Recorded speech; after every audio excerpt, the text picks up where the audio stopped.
Hello friends, today we'll be discussing the difference between ghee versus refined oil, which of them is better for your cooking purposes and which you should use on a daily basis for your day-to-day cooking activities. Both have different health effects, both have different nutritional benefits and risks.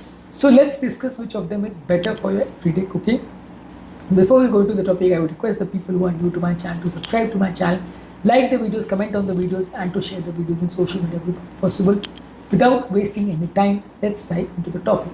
Ghee, known as clarified butter, is rich in healthy fats. It contains saturated fats, omega-3 fatty acids, monounsaturated fatty acids, which is important for your brain health and your overall heart health.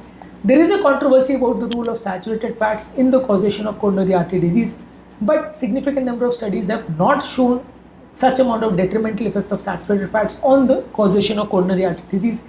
That is why it might be considered relatively safe to consume saturated fats until and unless you do not consume it in excessive quantities. Most of the times we recommend the people to consume minimum amount of ghee or oil, whatever you are consuming, because it's a very energy dense product and our body does not require excessive amount of this product on a daily basis. But if at all you are choosing between ghee or between vegetable oil, in this regard ghee might be a better choice. It is usually stable at a high temperature. That is why for cooking at high temperature of almost 250 degrees Fahrenheit also it might be okay. The smoke point is around 250 degrees centigrade or 482 degrees Fahrenheit. So for frying and deep frying it is okay.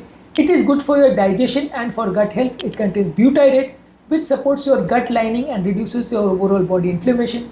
It is very rich in fat-soluble vitamins like vitamin A, D, E, K, which is important for immunity, bone health, and your vision.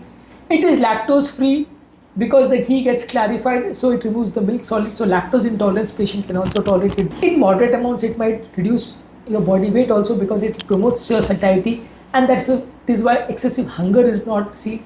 That is why you might feel more full and consume less amount of carbohydrates, which are more fattening food products. That is why it might be beneficial in moderate quantities for weight loss also. But the problem is that it contains saturated fats, and as we have known that saturated fats increase the LDL cholesterol. That is why it might be detrimental. It is calorie dense. One tablespoon contains 120 calories, so overconsumption might lead to weight gain. So it has to be consumed in small quantities, and the quality has to be taken care of, because if it contains any additives or preservatives, or if you are consuming ghee produced from a grain-fed cow, it might contain lower amount of omega-3 fatty acids, which might be detrimental. Vegetable oil like sunflower oil, soybean oil, canola oil, palm oil are affordable, easily available, can be preserved in your home for a long time. They are having a good shelf life. They do not alter the taste of the food. They have a very low amount of smell. That is why, unlike ghee, the taste and flavor of the food might not be significantly altered. They are considered to be more healthy for cardiovascular disease patients. But the problem with them is that they are containing high amount of omega-6 fatty acids, which are associated with inflammation, which might lead to more amount of heart attack, stroke, and other inflammatory problems. They also require high amount of chemical extraction, and these chemicals, especially the hexane, is not considered very good for your overall cardiovascular health. They undergo the process of high heat and bleaching, which destroys whatever antioxidants and nutrients are there inside the oil. So overall, the beneficial effects of these oils are very less. Sometimes because of the effect of bleaching and because of chemical extraction, they might form harmful compounds which might be dangerous and toxic to the body. Containing less amount of chemicals, unlike vegetable oil or refined oil, which is highly processed and contains chemicals. Smoke point of ghee is better at around 250 degrees centigrade. Therefore, for high temperature cooking, it is good and it does not get rancid. Unlike refined oil, which has a lesser temperature resistance and it can get rancid at 180 to 230 degrees centigrade. Ghee contains more amount of fat-soluble vitamins like vitamin A, D, E, K, while seed oils or vegetable oils usually do not contain any vitamins. Usually for heart health, it might be good to consume ghee in moderate quantities, but vegetable oils might increase the omega-6 fatty acids, which might lead to more inflammation. That is why out of these two, for cardiovascular health, we might prefer ghee as a better alternative as compared to refined oils. Cooking stability of ghee is better. Seed oils will become unstable at high temperature. Therefore, for traditional cooking, frying and sauteing, ghee might be a better alternative as compared to vegetable oil, which might not be suitable for repeated cooking and for high temperature. So the verdict is that ghee is a better choice for traditional cooking and frying. It has stability, it has better nutrient and has gut-friendly benefits. As compared, refined oils contain more amount of chemicals, especially the soybean, corn oil and sunflower oil.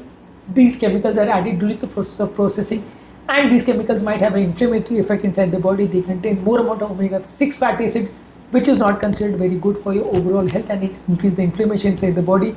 So we might prefer cold pressed oils like olive oil and coconut oil as healthier alternatives to vegetable oil. But as far as possible, if at all we do a head-on comparison between ghee and vegetable oil, we might find that there are significant benefits of consumption of ghee as compared to vegetable oil for your day-to-day cooking benefits.